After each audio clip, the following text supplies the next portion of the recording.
आज हम डिस्कस आँखों के हवाले से जो हम डिस्कस करेंगे वो आजकल बीमारी बहुत आम फैलती जा रही है, जिसको मशूब चश्म कहते हैं, जिसमें आँखों का सुर्ख होना, आँखों से पानी आना, आँखों में स्वेलिंग हो जाती है और फोटोफोबिया हो जाता है, जिसमें ये है कि रोशनी में जब भी बंदा जाता है तो वो उसकी आंखें बंद हो जाती हैं। इसके अलावा आंखों में फॉरेन बॉडी सेंसेशन, मतलब ऐसे लगता है कि आंखों में कोई चीज़ पड़ी हुई है, आंखों में खारिश होती है और आंखों से बार बार पानी आता है। बाज़ औक़ात ये अलामात एक आंखों में होती हैं और बाद में दूसरी आंखों में चली जाती हैं। तो ये वो सारी अलामात हैं जो आपकी आंखों में हो सकती हैं, जिसको हम अशूब चश्म कहते हैं, जो आजकल बहुत ज़्यादा वबा फैली हुई है। जो पाकिस्तान के जो बड़े शहर हैं, ख़ासकर कराची, लाहौर और कुछ दूसरे शहरों में ये बहुत ज़्यादा फैलती जा रही है। इसके अलावा इसमें मरीज़ को जो होती हैं ये जो बुखार भी हो सकता है और उसको नज़ला ज़ुकाम की अलामात भी आ सकती हैं। ये सारी वो अलामात हैं, जब वो इनमें से कोई हो तो ये आपको शोबे चश्म की बीमारी हो सकती है।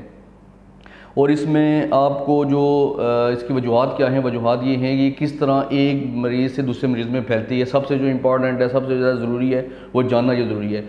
तो इसमें यह कि आप जब आँख मलते हैं अपने एक हाथ से, तो उसी हाथ से जब दूसरी आँख मलते हैं तो आप अपनी एक आँख से दूसरी आँख में वो इन्फेक्शन ट्रांसफ़र कर देते हैं।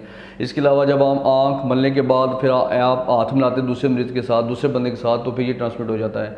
इसके अलावा जब आप खाने का बर्तन इस्तेमाल करते हैं, अपने हाथों से एक पानी पीते हैं गिलास से या कोई बर्तन इस्तेमाल करते हैं, जब वही बर्तन दूसरा बंदा इस्तेमाल करे तो उसको हो जाती है।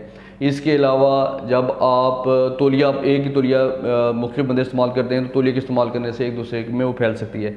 इसके अलावा जो बच्चे इकट्ठे सोते हैं, इकट्ठे सोने से उनको एक बच्चे से दूसरे बच्चे को हो जाती है। इस तरह हम देखते हैं कि मोस्टली ये होता है कि एक ही फैमिली के 2 बंदे, 3 बंदे, 4 बंदे इकट्ठे आपके पास आते हैं चेकअप कराने के लिए, या एक फैमिली की पूरी फैमिली की आंखों में मसला हो जाता है। तो ये वो वजूहात हैं जिसकी वजह से वो ये ट्रांसमिट हो रहा है, फैलता है एक बंदे से दूसरे बंदे में। इसलिए ये देखा गया है कि वो आबादियाँ, जो वो इलाके जहाँ आबादी गुंजान आबाद है, जहाँ आबादी ज़्यादा है या तंग घरों में ज़्यादा लोग रहते हैं, स्कूलों में ये ज़्यादा फैलता है, हॉस्टल्स में ये ज़्यादा फैलता है, और या ऐसी जगहों पे जहाँ पे ज़्यादा बंदे एक रूम में, इनके 2, 4, 5, 6 बंदे एक रूम में रहते हैं, तो उनमें ये चीज़ें ज़्यादा फैली जाती जा रही हैं। और जब भी ये इनमें से कोई अलामात हो तो इसको अब बचना कैसे है। अब सबसे ज़्यादा ज़रूरी है कि एक तो वो जिस बंदे को हो गया उसका इलाज करवाना है, और दूसरा ये कि अब उसको दूसरे मरीज बंदों तक उसको ट्रांसमिट होने से बचाना है।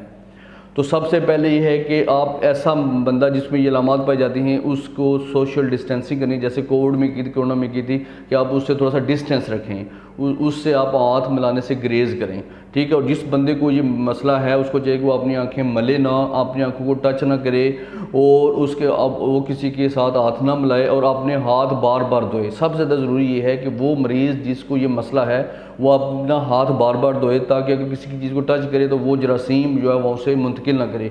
और उसके जो खाने के बर्तन हैं वो उन दिनों में जो 5-6 दिन वो अलग होने चाहिए, उसका जो तौलिया है वो भी अलग होना चाहिए। इससे बेहतर है कि आप टिश्यू इस्तेमाल करें, टिश्यू इस्तेमाल करके टिश्यू फेंक दें। इसी तरह अगर आप बर्तन खाना खाते हैं तो खाना खा के बर्तन फौरी धो दें, खाना खाने से पहले भी हाथ धोएं, खाना खाने के बाद भी अपने हाथ धोने चाहिए। इसके अलावा अगर एक बच्चे को है तो कोशिश करें कि उसको अलग सिलाएं, उस बच्चे के साथ किसी दूसरे बच्चे को ना सिलाएं। आप जितना उस मरीज़ से दूर रहेंगे, जितनी उसकी जो रोज़मर्रा की चीज़ें, जो कपड़े हो गए, अगर वो बंदा कपड़े पहनता है, अब वही कपड़े दूसरा बंदा ना पहने, उसके कपड़े धोने चाहिए। और उसकी जो है सोशल डिस्टेंसिंग जितनी ज़्यादा से ज़्यादा रखेंगे, इतना आप उस बीमारी से बच सकेंगे। इसके अलावा बेहतर तो ये है कि वो बंदा जो है अपनी आंख को टच ना करे, अपनी आंखों को मले ना, ठीक है। जितना वो मलेगा, टच करेगा, इतना ज़्यादा चांस है कि वो दूसरों को ट्रांसमिट करेगा। तो ये वो सारी एहतियातें हैं जो बंदे को करनी चाहिए। और अगर आपको ये मसला हो गया तो आप फौरी तौर पर जो आंखों के मस्तनी डॉक्टर हैं, आंखों के स्पेशलिस्ट डॉक्टर हैं, आपने उनको चेक करवाना है, क्योंकि ये सेल्फ लिमिटिंग होता है, यानी कि ये 5, 7, 10 दिनों में ख़त्म भी हो जाता है, लेकिन बाज़ औक़ात ये कॉम्प्लिकेटेड भी हो सकता है, ठीक है। आपको बुखार हो सकता है, स्वेलिंग ज़्यादा हो सकती है, आपकी आंखों की जो अगली पुतली है, कॉर्निया जिसको कहते हैं, उसका अल्सर हो सकता है। तो इसलिए ज़रूरी है कि आप अपने आंखों के डॉक्टर को ज़रूर चेक कराएं। अब इसमें आप इलाज के लिए क्या कर सकते हैं, आप इसकी ठंडी टकोरें कर सकते हैं, आप इसके लिए लुब्रिकेंट्स और आर्टिफिशियल टीयर हैं वो ड्रॉप यूज़ कर सकते हैं। इसके अलावा एंटीबायोटिक जो ड्रॉप्स वो भी हम इस्तेमाल करते हैं, क्योंकि सुपर एडिड बैक्टीरियल इन्फेक्शन होने का भी खतरा होता है, जिसमें आपकी जो आंखों से गंदा पानी या रेशा कह लें, या सुबह जब उठता है मरीज़ तो उसकी आंखें चिपकी होती हैं, तो उस सूरत में ये बैक्टीरियल भी साथ हो जाता है। तो उस सूरत में हम एंटीबायोटिक जो है वो कतरे इस्तेमाल करते हैं। स्टीरॉयड के इस्तेमाल से ग्रेज़ करें, इस सूरत में आप स्टीरॉयड इस्तेमाल ना करें। अगर आपको आंखों के जो डॉक्टर्स हैं वो आपको प्रिस्क्राइब करें तो उसी सूरत में आपने इसका इस्तेमाल करना है। इसके अलावा आप इसको फॉलोअप में ज़रूर रखें कि आप मेडिसिन लें, उसका इस्तेमाल करें और 5-7 दिन के बाद ज़रूर दोबारा चेकअप कराएं। तो उस कोई भी दवाई इस हालत में इस्तेमाल करने से पहले आपने डॉक्टर से चेकअप ज़रूर करवाना है। और इसके अलावा अगर आपको दर्द ज़्यादा हो रहा है या बुखार हो रहा है तो आप बुखार की दवाई लें, और अगर आपको इसके साथ फ्लू है, नज़ला ज़ुकाम है, खांसी है, तो आप इसके अलावा आप गला अपना चेक कराएं या उस जो आपने नज़ले ज़ुकाम या जो चेस्ट इन्फेक्शन उसकी दवाई भी लें।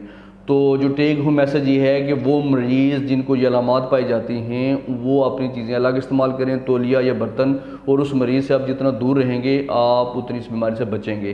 तो ये किन इलाकों में ये बीमारी ज़्यादा हो रही है? जहाँ पे तंग घरों में ये गलियाँ तंग हैं, एक इलाके में ज़्यादा आबादी रह रही है, तो वहाँ पर ये वबा ज़्यादा फैलती है। तो इस वबा से ख़ुद भी बचिए और अपनी फैमिली को भी बचाइए। Thank you.